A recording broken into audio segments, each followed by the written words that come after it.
నేను ఒకటే కోరుకుంటా ఉన్నా. మరి నా కోరిక మన్నిస్తారా? నేను ఒకటే అడుగుతా ఉన్నా, రేపు ఉదయాన్నే ఇంటింటే చర్చ పెట్టండి.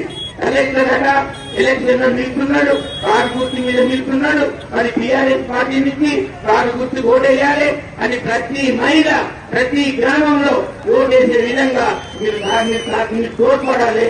అది నన్ను గెలిపిస్తే మీ సేవలో ఉంటా అని చెప్పి మీ అందరికీ కూడా ధన్యవాదాలు చెప్తూ